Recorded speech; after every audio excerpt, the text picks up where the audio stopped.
అమ్మమ్మ, చిట్టి తల్లి, ఈరోజు ఏమైందో తెలుసా? ఏమైంది? ఈరోజు మా స్కూల్లో డాన్స్ ప్రోగ్రామ్ పెట్టారమ్మమ్మ. నేను డాన్స్ చేస్తే అందరూ నన్నే మెచ్చుకున్నారమ్మమ్మ. మా టీచర్ ఏమందో తెలుసా అమ్మమ్మ? నువ్వు డాన్స్ స్కూల్ కి వెళ్తే ఇంకా బాగా చేయొచ్చు అని చెప్పిందమ్మమ్మ.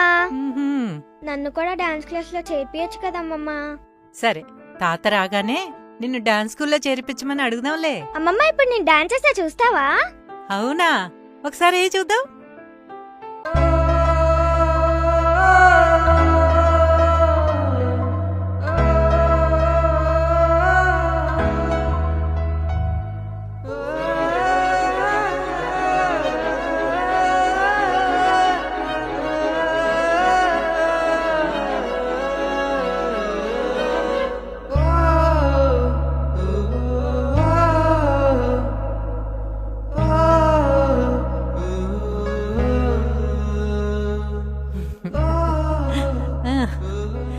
అదిగో తాతయ్య వచ్చారు.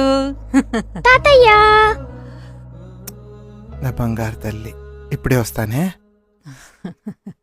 తొందరగా వచ్చాను తాతయ్య. అమ్మమ్మ నీకో విషయం చెప్తుంది. అమ్మమ్మ, తాతయ్య వస్తున్నాడు, చెప్పు చెప్పు. చెప్తానుండమ్మా. ఏంటి ఏదో చెప్పమంటుంది? కూర్చోండి, చెప్తా. పాప డాన్స్ ఎంత బాగా వేస్తోందోనండి. స్కూల్లో కూడా వేసిందిట, అందరూ మెచ్చుకున్నారట. దాన్ని డాన్స్ స్కూల్లో చేర్పిస్తే ఇంకా బాగా వేస్తుందండి. చేర్పిద్దామా?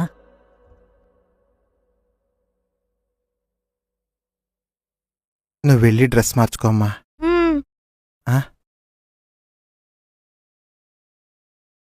ఏంది తల్లి తండ్రి లేని పిల్ల, దాన్ని చదివించడమే ఎక్కువ అనుకుంటే నువ్వు ఆటలు పాటలు అంటావేంటి? బుద్ధుందా? చిన్నదానికి పెద్దానికి నువ్వు అలా వెనకేసుకురాకు. తాత, నన్ను డాన్స్ క్లాస్ లో ఎప్పటి నుంచి జాయిన్ చేపిస్తున్నావు? వెళ్దుగా నాన్న, నేను తర్వాత అరే పో చెప్పిస్తా. తాత, నువ్వు ఎప్పుడు రేపు ఎల్లుండి అంటావు. ఈసారి నేను ఖచ్చితంగా చేరుతా. ఏయ్, చెప్తే అర్థం కదా?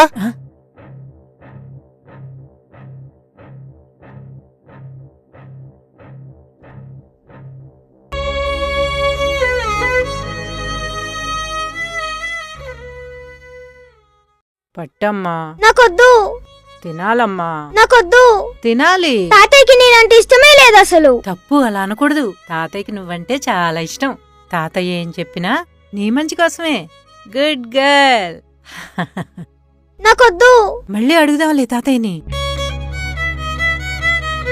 ఆడబిడ్డ కంటి నుంచి వచ్చే నీటి చుక్కతో మారితే అంతకంటే సంతోషమేముంది? తాత మనసు మారింది. ఆడబిడ్డలకి రెక్కలు ఉండాల్సిన అవసరం లేదు, నీకు రెక్కలున్నాయని చెప్తే సరిపోతే ఎంత ఎత్తుకెదగాలో వాళ్ళు ఎదుగుతారు. వాళ్ళకి కావాల్సింది చిన్న సపోర్ట్ మాత్రమే. ఆడపిల్లల్ని బతికిద్దాం, వాళ్ళ కలల్ని గెలిపిద్దాం. ముక్కలుగా ఉన్నప్పుడు తెగిన వృక్షాలెన్నో